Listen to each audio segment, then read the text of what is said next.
On se retrouve à nouveau et cette fois, nous sommes sur la côte du Bic, dans les Basques, où l'on ira s'immiscer au sein du mode de vie que Catherine et Gabriel ont choisi. Tous deux désireux d'une plus grande autonomie alimentaire, ils partagent leur quotidien avec des poules pondeuses, des poulets au pâturage et des chèvres.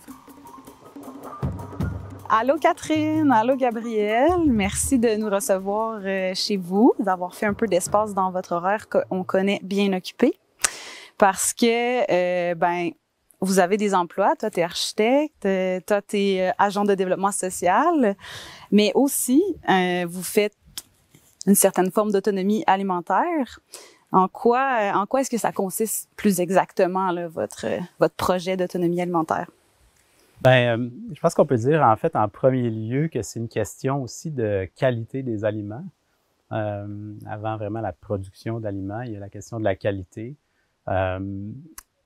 C'est-à-dire avoir des aliments qui sont sains, qui sont bons, qui goûtent bon, puis dont on connaît la provenance, puis dont on sait qu'est-ce qu'ils ont mangé.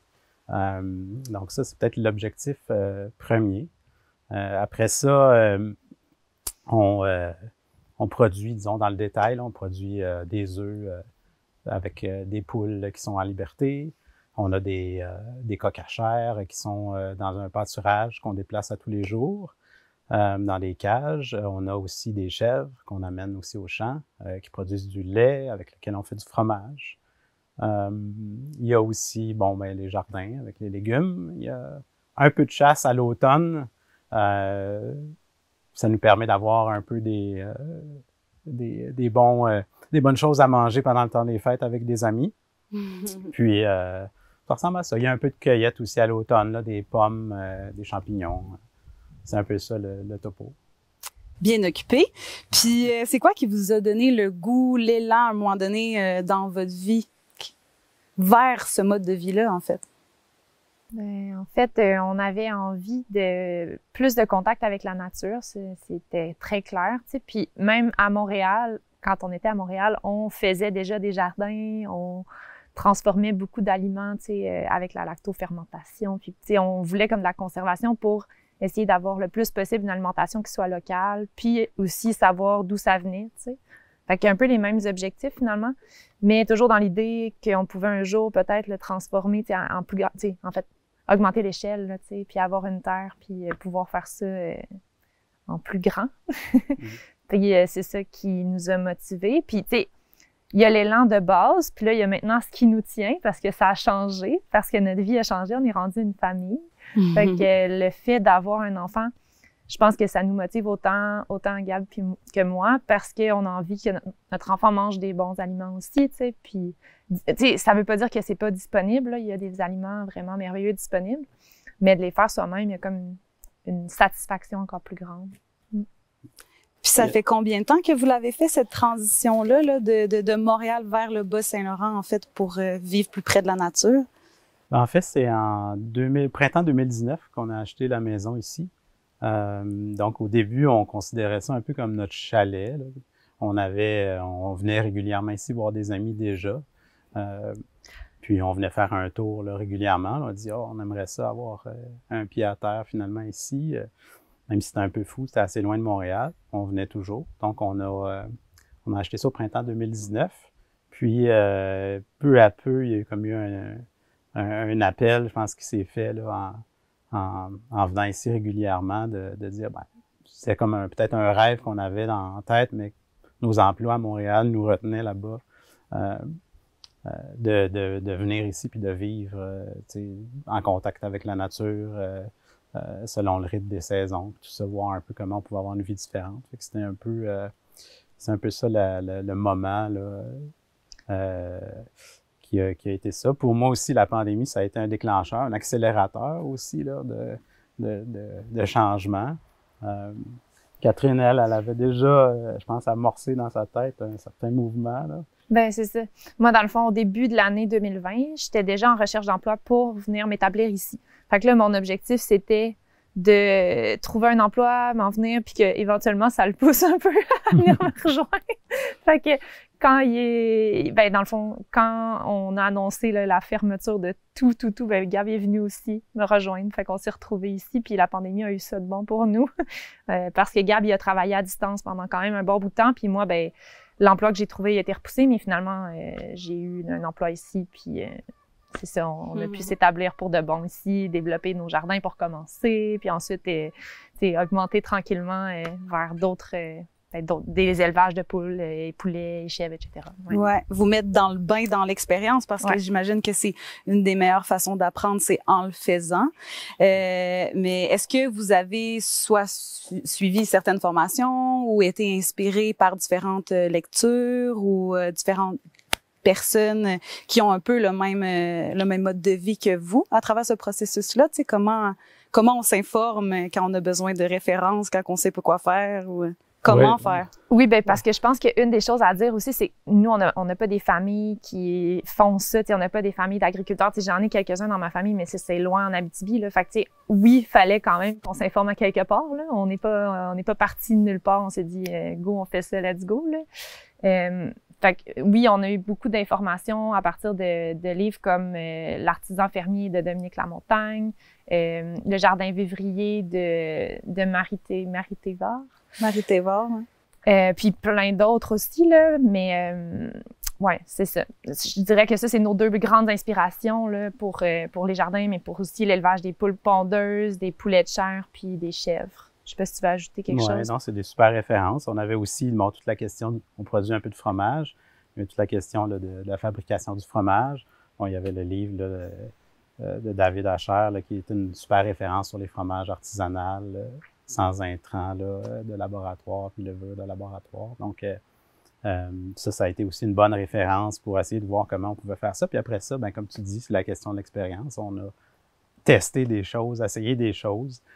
Comme on le voit en arrière ici, au début, il y avait des outils d'accrocher sur le petit bâtiment. On s'est dit, on va en avoir peut-être de besoin pour faire un peu de foin pour les chèvres. On les a décrochés, on les a aiguisés, puis on a commencé à essayer de voir comment on pouvait utiliser ça, ces choses-là, puis réapprendre les gestes que les gens faisaient à l'époque avec des outils manuels. Donc ça a été aussi super le fun d'expérimenter toutes ces choses-là, puis de voir comment on pouvait apprendre en faisant les choses. J'imagine que c'est, comme vous le disiez tantôt, en fait, hyper gratifiant de créer soi-même les aliments qu'on consomme, en fait. Mais des fois, ça semble peut-être un peu bucolique, mais c'est énormément de travail, une grande charge de travail. En plus de tout le reste, la parentalité, vos emplois, quand même à temps plein.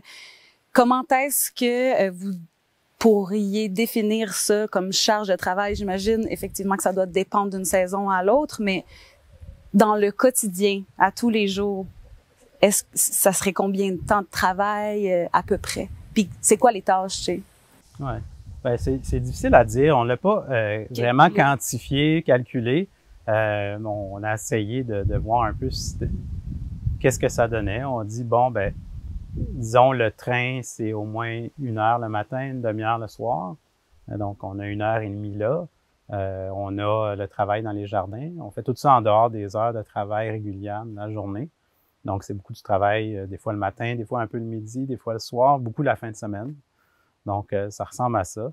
Mais à ça s'ajoute beaucoup d'autres tâches. Tu sais, juste l'entretien du poulailler, les enclos des chèvres, les soins aux animaux. C'est comme pour avoir du foin l'hiver, Gab va faire les foins avec un agriculteur du coin avec lequel on a une belle relation, puis c'est vraiment super. Tu sais, ça a aussi ça, tu sais, c'est comme un travail, mais en même temps, on le voit pas juste comme du travail. Il y a aussi des moments en famille comme en train de désherber, là, tu sais, puis qu'on revient tout en terre parce que la petite, elle s'en est mis partout, tu sais. Ouais, c'est pas encore tout à fait évident, mais ça s'en vient. Mais bon, c'est ça. Donc, tu sais, oui, c'est du travail puis ça demande énormément de temps, mais on essaie de le voir d'une façon plus agréable. Tu sais, juste même la conservation des aliments, c'est énormément de temps. Mais tu dois le savoir, là. Mais c'est ça, c'est beaucoup de temps à investir juste pour pouvoir avoir des aliments comme de notre jardin pendant le reste de l'année. Donc, ouais, c'est, mettons, comme un peu comme une deuxième job, là, on va se le dire. Mais dans lequel on a un certain plaisir Ben et une satisfaction. Puis j'imagine. aussi culinaire, là, tu sais, je veux dire, c'est Ben, comme... c'est ça l'objectif, On là. fait des choses qui sont bonnes, puis qu'on a envie de manger, puis qui c'est trippant, tu sais, puis c'est comme ouvrir une petite portion d'été en plein hiver, là, c'est trippant, là.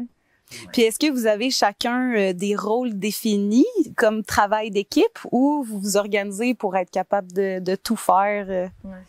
Ben, c'est un peu des deux. En fait, on a des rôles définis dans le sens au jour le jour, bon, il y a des tâches qui sont réparties, mais on essaie que chaque tâche puisse être réalisée par un ou deux, où chacun peut faire la même tâche si jamais il y a un besoin, si jamais il y en a un qui doit partir ou peu importe.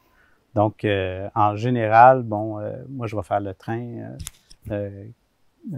Bon, Catherine s'occupe plus du soin des animaux.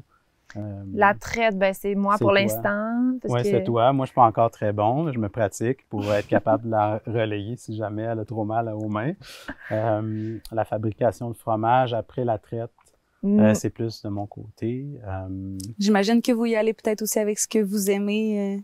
Ben aussi, ce qu'on est capable de faire, tu sais, comme traire, pour moi, c'était vraiment plus facile. Mais faire les onglons, tu sais, couper les onglons, c'est quand même dur. Tu sais, on a une chef qui est vieille, puis ça fait que les onglons sont plus durs. Puis ben honnêtement, je suis juste pas capable, là, tu sais, pas capable. J'ai pas la force qu'il faut, là, puis c'est ça, Gabi, là. Fait que on se sépare aussi ça un peu de cette façon-là. Puis depuis qu'on est au Féli, ben ça veut dire qu'il y a quelqu'un à l'intérieur souvent en train de s'occuper d'elle, tu sais. Puis je veux dire aussi, nos horaires font que on fait le train ensemble le soir, la fin de semaine aussi, toute la famille. Mais sinon, le matin, la semaine, on s'entend que c'est Gab qui sort, puis moi, je m'occupe de faire à déjeuner, puis de préparer d'autres affaires dans la maison. C'est comme aussi la vie là, qui nous pousse à séparer les rôles. Ouais. On essaie que notre système aussi soit le plus facile à gérer à tous les jours, mais en même temps que ça soit un plaisir, que ça ne devienne pas une corvée, là. Que ça soit toujours quelque chose qui soit le fun à faire, qu'on ait du plaisir à le faire. Puis donc, efficace, j'imagine. Efficace, mais aussi dans le plaisir, là. C'est-à-dire que pas se mettre de la pression, il faut absolument être là à telle heure, dans le sens... Il y a un peu de liberté, mais en même temps, il faut que ça soit efficace. Vous pouvez pas partir, j'imagine, plusieurs jours en laissant les animaux seuls ici, tu sais. On peut jamais partir, en fait. Tu sais, il doit toujours rester quelqu'un, puis tu sais, c'est ça, là, pour l'instant, on prend nos vacances ici ou quelqu'un, l'un ou l'autre part séparément, tu sais. Oui, on a des amis des fois qui sont venus nous donner un coup de main aussi. Donc ça peut être ça, mais on peut pas partir très longtemps, effectivement. Ouais. Puis ça vous va? Ben pour l'instant, oui, tu sais, c'est comme, en fait, pour nous, c'est comme un peu des vacances, on aime ça, là. On s'amuse. C'est ça, le voyage, il se fait ici pour l'instant. Ouais. Ça permet de se reposer aussi, j'imagine. Ouais. Ben oui. Puis sur le plan financier, je sais pas si vous l'avez déjà calculé, ce que ça peut représenter, tu sais, des choix de vie comme ça, peut-être au départ du projet. Je sais pas ce que ça prend, des clôtures, des infrastructures particulières. Est-ce que c'est quand même considérable? Puis après, de manière plus récurrente, j'imagine que c'est la nourriture, évidemment, mais l'avez-vous déjà calculé, ça, un peu, approximativement? Ben, tu sais, on se met un peu la tête dans le sable par rapport à ça, là. Mais tout ce que je peux dire, c'est qu'il a fallu le faire en étapes parce que, justement, on n'avait pas toujours les moyens financiers de tout payer ce qu'on avait comme projet. Mais en même temps, c'est ça qui fait la beauté de la chose, là, parce que, tu sais, on a commencé avec une vieille cage raboudinée pour nos coquachères, puis là, ben là, on a des belles cages, tu sais. Puis on est allé en étapes, on a tout de suite acheté, mettons, des clôtures avec des électrificateurs, puis ça, c'est quand même cher aussi. Puis ça a été comme la première année. Après ça, la deuxième année, on a acheté une deuxième clôture, un deuxième électrificateur. Tu sais, on est allé en étapes. Puis aussi au fil de comment on pouvait se permettre d'entamer des nouvelles choses, là, parce que c'est quand même toujours des nouveaux apprentissages. Là, tu sais, je veux dire, on lit dans le livre, mais après, quand tu le fais, il y a des choses qui fonctionnent pas tout le temps. Tu sais, je pense juste à comme mettons, traire, quand il neigeait, là, les premières fois, la chef voulait pas sortir dehors, mais il fallait qu'elle passe par dehors pour rentrer dans le garage. On a un problème. J'ai déjà passé 2 heures à l'attendre, puis, tu sais, pas la forcer pour que la prochaine fois, elle ait le goût de venir, tu sais, toute seule, là. Je voulais comme m'assurer de la facilité dans le futur, tu sais. Fait que c'est ça. On apprend vraiment, des fois, à la dure, là, tu sais, les petits orteils gelés dans nos bottes de pluie, là. Ouais, fait qu'on le sait pas encore vraiment, le calcul, c'est comme un peu pour le temps tantôt, donc on ne sait pas vraiment, on on met combien de temps par jour là-dessus, au niveau financier non plus, mais on va peut-être commencer à le faire cet hiver de façon plus précise, de calculer. Calculer aussi peut-être ce que ça nous rapporte, voir un peu si ça fait un peu de sens. Mais dans tous les cas, on le fait pas pour ça. Fait que c'est un peu ça, c'est surtout pour la qualité des aliments, le plaisir de le faire, puis d'apprendre aussi en le faisant. Dans la mesure de ce que vous êtes capable de réaliser, tant financièrement que sur le plan de l'énergie, tu sais, puis du temps à mettre là-dedans. Puis si vous aviez un conseil à donner à toute personne désireuse de se lancer dans un projet similaire au vôtre, ça serait quoi? Je sais pas si on est rendu là encore. Là. Ça fait quelques années qu'on fait ça. On n'a pas beaucoup d'expérience encore. On apprend tous les jours. Mais en fait, ce qu'on se rend compte, c'est qu'il faut être patient avec soi-même, être patient avec les animaux, être patient avec la nature. Si tu essaies de précipiter les choses, en général, ça marche pas très bien. Il faut aussi observer ce qui se passe. Essayer d'observer, prendre le temps d'observer ce qui se passe. Souvent, notre vie nous amène à faire les choses très vite, à rouler, à produire. Là, il faut prendre le temps de s'arrêter et de regarder un peu ce qui se passe. Des fois, il y a quelque chose dans le jardin qui marche pas. Tu comprends pas pourquoi telle plante ou telle courge n'est pas contente à cet endroit-là. Puis l'autre à côté est super contente. Il y a comme, là, il faut que tu creuses un peu le mystère. À un moment donné, tu finis par comprendre en lisant, mais aussi en observant. Donc, le lien entre la pratique, l'observation, la cueillette d'informations dans les livres de référence, c'est peut-être un peu ça qui nous a guidés. Ouais, mais aussi d'y aller étape par étape. Là, je pense que ça a été quand même un facteur de succès pour l'instant, là, parce que je me serais pas vue arriver avec tout ça tout d'un coup. J'aurais trouvé ça vraiment immense. Juste au début, quand on avait des poules, dès qu'il y avait une petite affaire qui allait moins bien, là, je dormais pas la nuit. Je suis comme, nos poules vont pas bien. Là, maintenant, je suis plus relax. Là, je suis comme, bon, on sait plus qu'est-ce qui s'en vient. On sait plus comment régler les problèmes aussi. Fait que c'est ça. Y aller étape par étape, je pense que c'est quand même aussi une clé là, pour se sentir bien dans un projet comme ça. Ouais.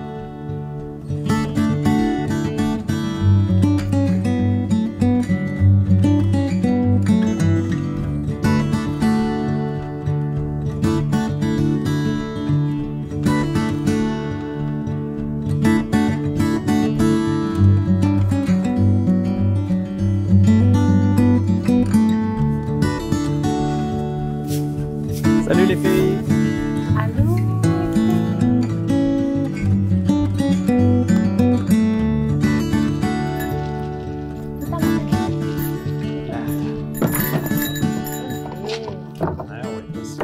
Dans le fond, pour avoir du lait, il faut évidemment avoir des bébés. Parce que c'est pour nourrir les bébés, dans le fond, que les chèvres vont produire du lait, comme tous les mammifères. Donc c'est ça. Cette année, on s'est donné une pause là, avec la petite, ça faisait beaucoup. Fait qu'on n'a pas de lait, mais on veut faire une simulation pour montrer comment faire, puis voir les étapes, puis qu'est-ce que ça représente. Fait que là, on a comme une super table de traite qui fait que la chèvre est comme tenue, contrôlée un peu. On peut attacher les pattes comme ça aussi. Ça peut avoir l'air un peu de torture, mais les chèvres, ils sentent pas rien. Bon.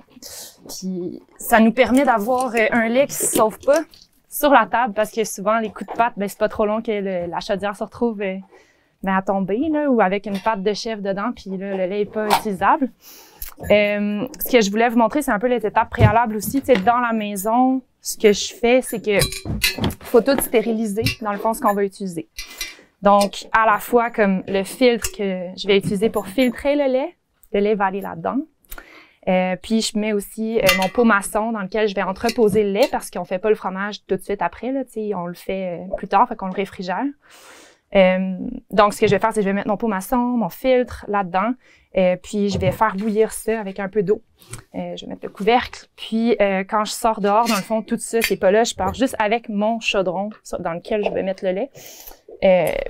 Puis cette chaudière-là dans laquelle je vais avoir de l'eau dans un spray, de l'eau savonneuse dans un autre pour nettoyer les pieds. Fait que je vais juste faire la démonstration rapidement. Là, dans le fond, j'ai toujours dégainé tout le temps propre, puis juste pour ça.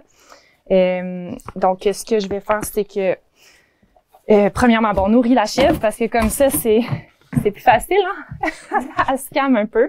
Donc oui, c'est ça. Je simule la traite. Donc j'ai mon chaudron qui a été stérilisé avant avec de l'eau chaude qui a bouilli dedans.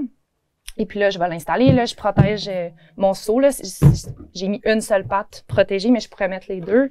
Je commence par mon eau savonneuse que je vais, dans le fond, sprayer les pieds. Là, j'ai pas mis dedans, là, mais c'est pour faire assemblant.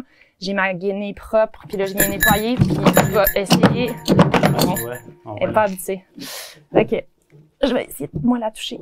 Les premières fois, au printemps, ben, au mois de mai, c'est toujours plus difficile. Elle finit par s'habituer. Puis après ça, elle va moins bouger ses pattes.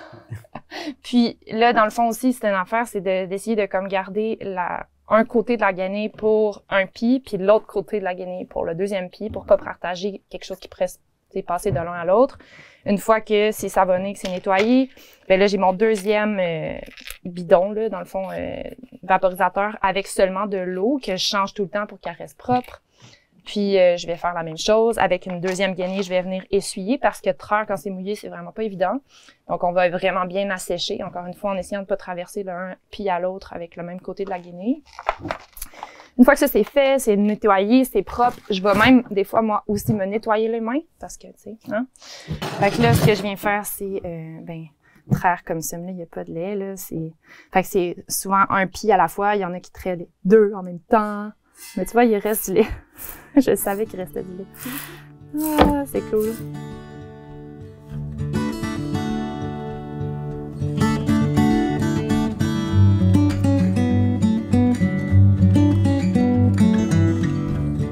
C'est ça.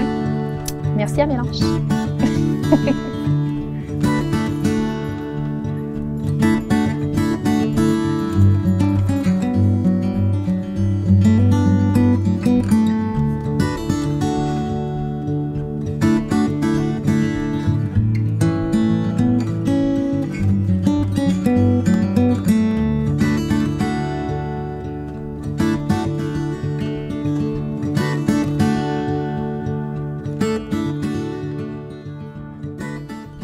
Donc là, on est avec les coqs à chair oui. qui sont de passage avec vous. C'est pas comme les chèvres ou avec les poules pondeuses, ils vont pas être là à l'année, hein? Non, c'est ça. En fait, les coqs à chair, habituellement, on les reçoit autour de vers la fin juin. Puis on les garde, là c'est le temps bientôt, là, 2 mois à peu près, 8-9 semaines. Là, c'est bientôt le temps de passer à l'abattage. Donc, c'est ça, il y a une différence là, par rapport aux autres animaux, eux qui passent tout le temps avec nous et qu'on garde pendant plusieurs années même. Puis c'est votre viande pour l'hiver. Oui, exactement. Puis c'est ça, donc ça fait de la super bonne viande. Comme on peut voir, les coqs sont dans un pâturage. C'est des cages spéciales. C'est un modèle là, qui a été développé aux États-Unis par Joël Salatine, qui a été repris, qui a inspiré Dominique Lamontagne. Nous, on s'est basé sur le modèle de Dominique Lamontagne. C'est un carré de 8 par 8 qui peut être déplacé, donc qui est déplacé à chaque jour dans le champ pour que les coqs aient accès à de l'herbe fraîche à tous les jours. Donc, ça a un double avantage, c'est que ça amène des bons nutriments pour les coqs. Puis aussi, ça permet d'engraisser les champs qui sont ici très pauvres. Donc, on voit déjà, là, après 1 an de passage, là, la différence à chaque année. L'herbe est de meilleure en meilleure. C'est ça. En déplaçant la cage, ouais. Ça permet de fertiliser le sol sur la grandeur que vous souhaitez, en fait. Oui, c'est ça. Donc, on les déplace là, ici là, d'est vers l'ouest. On est encore en train de regarder, parce que c'est relativement nouveau qu'on a ces cages-là. Avant, on avait une vieille cage un peu patentée qu'on trimballait tant bien que mal. Là, avec ça, on pense qu'on a un système un peu plus efficace. Donc, on les déplace, c'est ça, vers l'ouest. On est en train encore de regarder, comme je disais, ça serait quoi l'orientation qui serait la meilleure pour la meilleure ventilation, tout ça pour les poulets. Puis ils mangent de l'herbe fraîche de cette façon-là, tout en enrichissant le sol. Oui, exactement. C'est un bel échange. Oui, c'est ça. Puis dans le fond, le fonctionnement est super simple. Là. Il y a une chaudière sur le dessus. Donc, je vais remplir l'eau à chaque matin. Cette chaudière-là fournit un abreuvoir automatique qui est dans la cage, qui est suspendu. Donc, au fur et à mesure que les poulets boivent, l'eau de la chaudière descend pour aller remplir l'abreuvoir. Puis, on a aussi une mangeoire là, qu'on remplit avec les 2 panneaux ici qui peuvent se lever. Là, c'est ça. Là, en ce moment, je le fais 2 fois par jour. Mais comme on disait, là, ce qu'on veut tester, c'est peut-être de les nourrir seulement le soir, puis de voir comment, c'est ça, en les déplaçant le matin, les encourager vraiment à manger le plus d'herbes et d'insectes possible qu'on trouve ici. Mm-hmm. Puis là, pourquoi ils sont dans une cage puis ils sont pas libres autour, à l'intérieur de la clôture? Bien, en fait, il y a beaucoup de prédateurs, donc ça permet de protéger. Donc, ici, on voit qu'on a une clôture électrique en plus. C'est comme une petite assurance de plus pour être sûr que qu'il n'y ait pas d'attaque. Mais bon, dans les systèmes comme ça, habituellement, ils n'ont pas de clôture. Là. La cage suffit.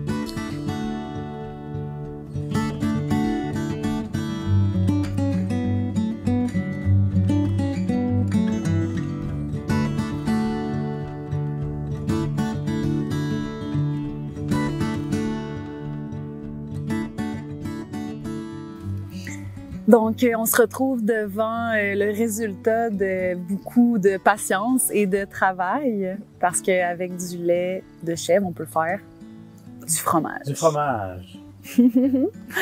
C'est 2 types de fromage qu'on a devant nous? Oui, c'est ça, en fait. On a 2 types de fromage. Donc, comme on disait, cette année, on n'a pas produit de lait. Donc, c'est des fromages de l'année passée, qui ont 1 an pratiquement. Donc, il y a 2 fromages. Il y en a un qui a été vieilli dans un frigo conventionnel à 4 ou 6 degrés, qui est ici, sous vide, donc il n'a pas développé de croûte. On a un fromage ici qui a été vieilli dans un frigo avec une température contrôlée, avec un contrôle aussi de l'humidité dans les bacs. On voit qu'il a été quand même manqué un peu d'humidité, mais qui a l'air assez intéressant. La croûte va être beaucoup plus ferme, puis la pâte aussi, là, donc il va être cassant, là, comme un vieux cheddar ou un parmesan, par exemple. Puis il s'est développé une croûte, celui-là, parce qu'il n'était pas sous vide. Oui, c'est ça, puis il a été affiné. Donc, à période régulière, là, on l'a enduit, on l'a frotté là, avec du petit lait salé. Celui-là, je pense, là, il faudrait que je vois dans mes notes, mais je pense que c'est un qui a été fait avec, justement, c'est ça, du petit lait salé. Frotter qui a été morgé, le terme c'est morgé là, au petit lait salé. Wow! Avec les tomates et le concombre de serre, des jardins. Ça a l'air délicieux, vous devez bien manger en tout cas. En général, oui. Une infusion de basilic sacré. Oui, basilic sacré et fond poisson. Ah, santé! Santé! Merci!